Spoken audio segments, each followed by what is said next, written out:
What's up mga ka-technician? Nagbabalik ang DIY po ng technician. Sa mga hindi pa nagsusubscribe nyo, subscribe na kayo. Click ang notification bell button, click yung flasher nyo rin ang mga videos. So yun guys, mag-unboxing tayo ng monitor. So ito nga pala guys, binili ko sa AliExpress at kaya ko binili to kasi ang laki kasi ng ginagamit nating monitor, yung Samsung, 'di ba? Pagka nag-update tayo ng Orange Pi o kaya Raspberry Pi, ay kailangan natin ng monitor. So ayan, at least malit lang yung monitor at makita natin lahat-lahat, 'di ba? So ayan, bali 7 inches lang yata tong monitor na to. So buksan natin.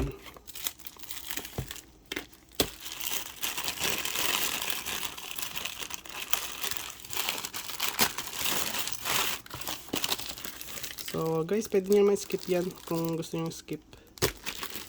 Ayan, kasi kaya ko hindi inaano to, hindi ko pinuputol yung video para yung watch hour ko ay tumaas kasi ang baba ng watch hour ko. So ayan siya guys, LED display. Tingnan natin ang laman. Oops. Ayan, may foam syempre. Ito na yung monitor guys.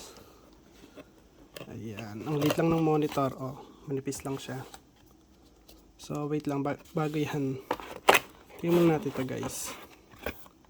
Ayan, para makita natin kung ano to. Ito guys ay ang HDMI. Ayan ang full HDMI to HDMI guys. Ito naman yung adapter niya. Ang adapter niya ay generic 12 volts 2 amps. So magaan lang siya guys, parang walang laman sa loob. At meron siyang USB A to USB Type C. Ayan, USB A to Type C. Ayan. At ito yung manual. So hindi na natin kailangan yung manual. Kailangan lang natin ay itong adapter niya. Malit lang kasi yung ano niya guys yung baby plug. Ayan o. Malit lang yung kanyang ang tag dito. DC barrel jack guys. Malit lang siya. Ayan o. Kumpara dito sa may 55-25. So ayan o. Okay. Malit siya. Kasi siya, kung malaki siya, hindi ko na gagamitin to. Gagamitin ko yung power supply ko, diba? So ayan. Try natin kung gumagana siya.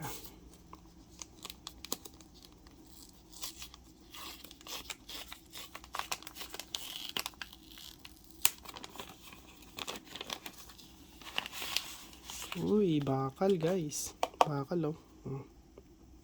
Bakal ba? Ay, hindi, plastic lang. Mukha lang bakal. Ay, hindi, bakal nga. Bakal guys. Ano, bakal. So, ayan. Alisin muna natin ito. Ayan. Tanggalin muna natin ito. At tanggalin natin dito guys. Ay, matatanggal pala doon yung ano. Matatanggal yung plastic. Ayoko tanggalin yung ano. Yung itong plastic guys. So, putulin ko na lang siya dito.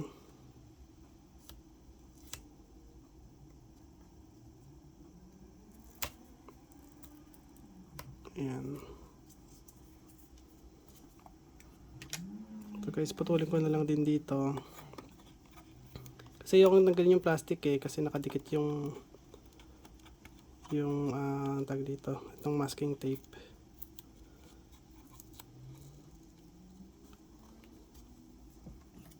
Kasing ko lang to.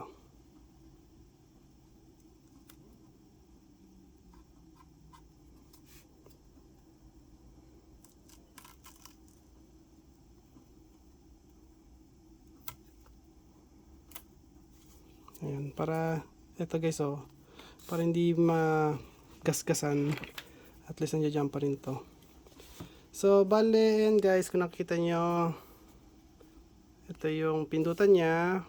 So ito yung sa settings, ito yung sa recycle. So nag-ano lang siya, naglo-loop. So hindi ko to alam ang up and down na to. Ito yung power button syempre.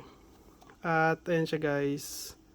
12 volts lang at 2 amps yung power supply na pwedeng, or okay guys, gagamit kapag ka nakalagay ng ganyan sa input. Ibig sabihin yan, kailangan at least 2 amps.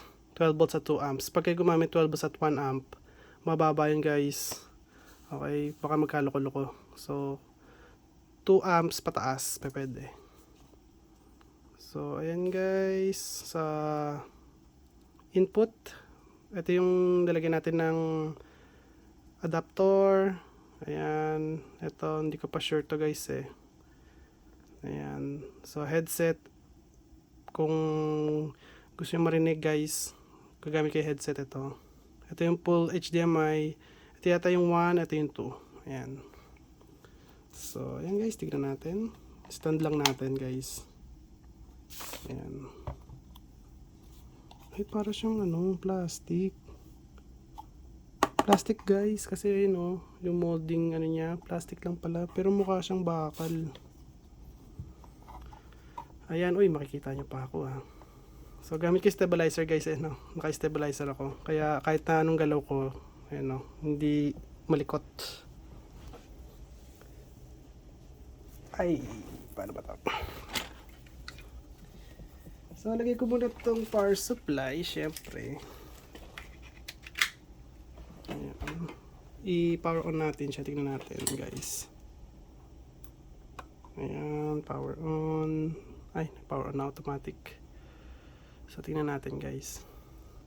Pala gagamitin ko muna tong Raspberry Pi for 8GB na nakalagay dito guys, kasi ay ang Retro Pi. So naka retro Pi siya. Ibig sabihin yun guys, yung mga old games guys. Ayan, mga nasa 80s, 90s. Ayan, mga game. So ito gamit dito is mini HDMI. So kailangan ko ng mini HDMI to full HDMI. So ito siya guys, mini HDMI to full HDMI. So made by Raspberry Pi. Ayan, original po ito. Makapal yung niya, makapal yung tag dito, yung wire. So lagay lang dyan guys, kahit saan, just dalawa. Ayan. So tignan natin guys. Tapos lagyan natin siya dito sa may taas. Ayan. Power on natin yung Raspberry Pi. Ayan. So tignan natin guys.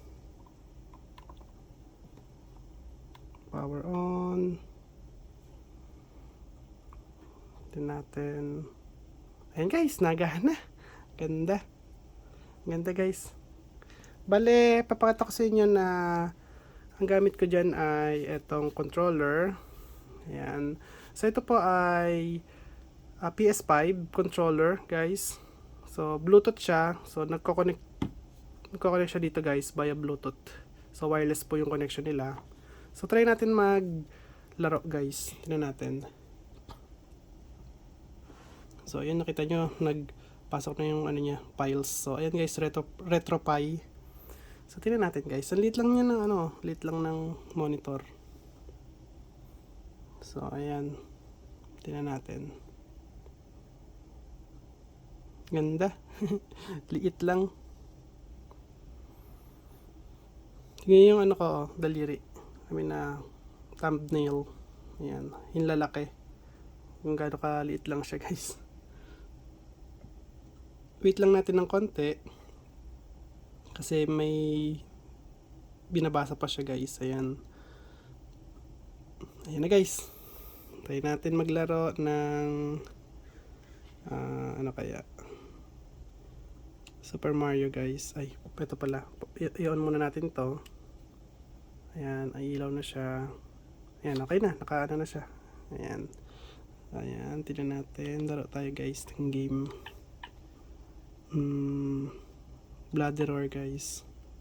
Bloody Roar tayo. Bloody Roar. Ito.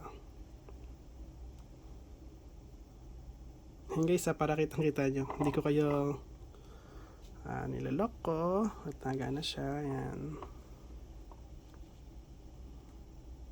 Hindi nyo lang gano'n makita. Ayan siguro. Ay, makita na niya ako. Makikita niyo na ako. Ayan guys. So, tignan natin.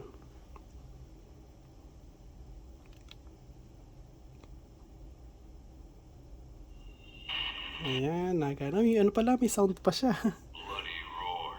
Ayan. Ay.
So, ayun guys. Okay na siya. Pwede ko na itong gamitin ka na natin. Monitor. Ayan. Sana nagustuhan nyo ang aking video. At huwag kalimutan mag-like, share, subscribe. Click ang notification bell button. Click all guys. Bye. Peace.